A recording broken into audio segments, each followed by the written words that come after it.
ویسے مل جائے آواز تو الگ بات ہے، لیکن آواز ملانے کا تکلف نہ کرے.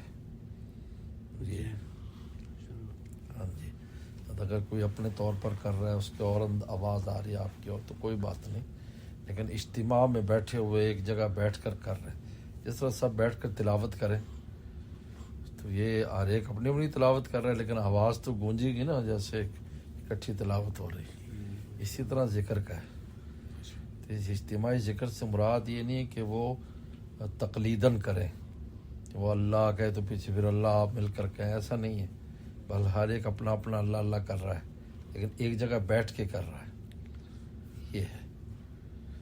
میرے ذہن میں یہ تھا جیسے امام جب اس لیے اجتماعی دعا بھی اسی طرح کہلاتی ہے کہ دعا انفرادی ہوتی ہے، لیکن اکٹھی ہو جاتی ہے ایک وقت میں، تو اجتماعی کہلاتی ہے.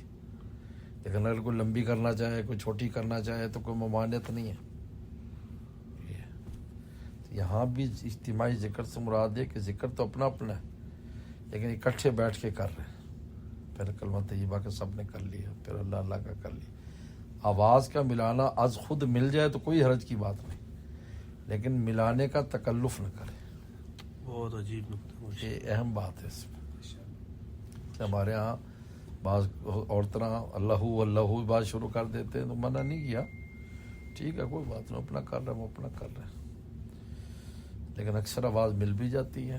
ہاں جی، تو اس لیے اس کا کوئی حرج نہیں ہے. خاص طور پہ میں نے دیکھا ہے محراب کا محراب کہتے کسے؟ محراب حرب سے، حرب میں نے جنگ. محراب جو ہوتی ہے اس کے مراد ہے آلہ جنگ، یعنی وہ جنگ کرتی ہے اس کے ساتھ، شیطان کے ساتھ. جس طرح ایک چیز ہوتی ہے تو اس کی ایک نوک ہوتی ہے نا جی، اگلے کے پیٹ پہ جا لگتی ہے. تو محراب اور یہ جو علاقہ ہے یہ اسپیشل خاص علاقہ ہے پوری مسجد کا سارا، سمجھو آپ. اس لیے بعض لوگ بے عقل کہہ دیتے جی محراب مسجد سے خارج ہوتی ہے. بالکل بے عقلی کی بات ہے. محراب مسجد سے خارج نہیں ہوتی، وہ صرف امام کو کہا گیا ہے کہ جب نماز پڑھائے تو محراب کے اندر پوری طرح نہ جائے، تاکہ اگر اس کی آواز نہ آئے تو لوگ دیکھ کر اتباع کر سکیں.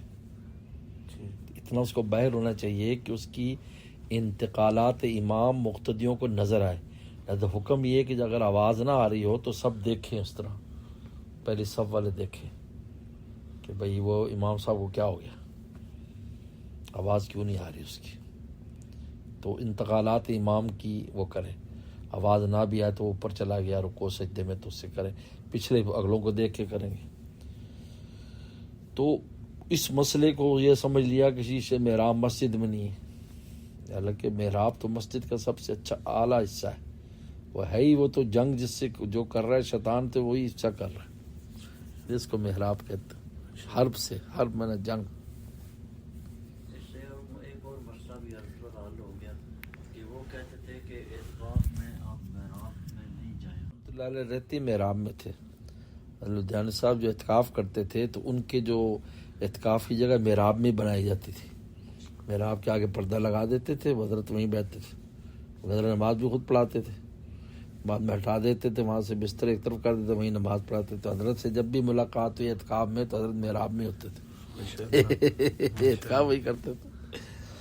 تو وہ تو سب سے اعلیٰ افضل جگہ ہے، امام کھڑا ہوتا ہے، یہ ہوتا ہے. وہ تو یہ ایک مسئلہ تھا، اس مسئلے کی وجہ سے لوگوں نے یہ اس طرح سمجھ لیا. لوگوں کے سمجھ کا بھی یہ حال ہے، کیا کریں. جس طرح کہتے جی اذان ہو رہی ہو تو کھڑے ہو جاؤ، اذان ہو رہی ہو تو کھڑے ہو جاؤ. اب یہ جملے کا معنی لے لے بیٹھے تو کھڑے ہو جاؤ، یہ مطلب نہیں ہے. چل رہے ہو تو کھڑے ہو کر ادب سے سنو، یہ مراد ہے. کھڑے ہونے سے مراد ہے چلنے والا کھڑا ہو، بیٹھنے والا کھڑا نہ ہو. اب سمجھنے کے بعد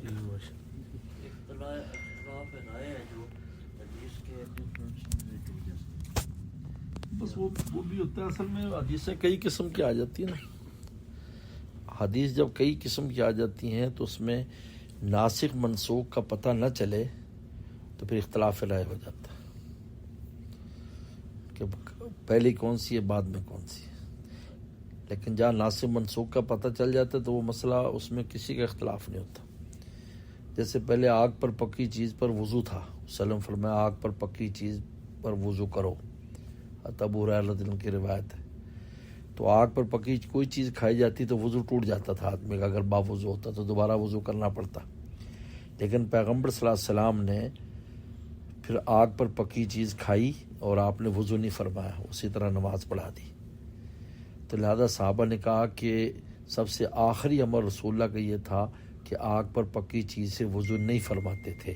اب یہاں پتہ چل گیا کہ وہ منسوخ ہے پہلے والی بات، اب اس میں کسی کا اختلاف نہیں، سب نے کہا ٹھیک ہے۔ اب کوئی اس حدیث کو نہیں لیتا آگ والی کو، کیونکہ واضح ہو گیا۔ تو جہاں ناسخ منسوخ کا پتہ نہ چلے تو وہاں کوئی پہلی حدیث لے لیتا ہے، کوئی بعد والی لے لیتا ہے، تو پھر رائے کا اختلاف ہے۔